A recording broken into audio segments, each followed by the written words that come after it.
After the Great Sith War, Ulic Qel-Droma was an exile and war criminal after the Jedi believed his stripped Force powers to be the highest form of punishment, even worse than death. For the next 8 years, Ulic traveled the galaxy on an odyssey to find peace. He would scratch out the Sith markings on his forehead and walk the scarred surface of Yavin 4.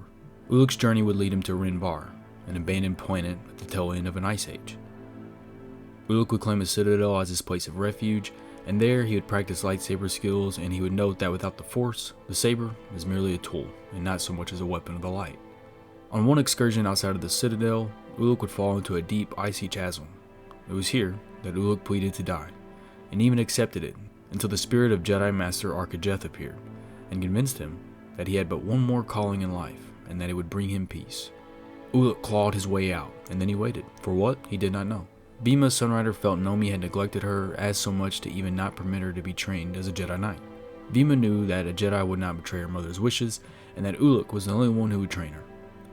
Bima would track down Ulic, and after much convincing, he began to teach her his Jedi knowledge, and all that he could as a non-adept.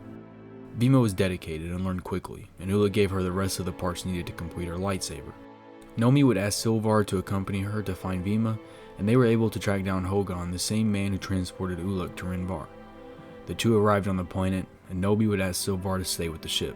Nomi intercepted her daughter on a walk, and Bima was able to convince her to observe her newfound skills. Meanwhile, Silvar, still angry at Ulic, went to the Citadel and ambushed him. Ulic, without the Force and will to even live, only defended himself, and never went on the offensive.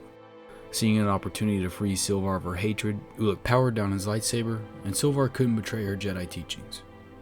Hogan the Spacer saw Ulic and wanted to become a legend in the galaxy, so he shot a blaster bolt, striking him in the back, as Nomi and Bima returned. In his last moments, Ulic and Nomi embraced, and he asked for forgiveness, and she did, and granted Bima the rank of Jedi. Ulic's body would become one with the Force, and Nomi would know that Master Arca taught Ulic true peace, and allowed him to die a Jedi.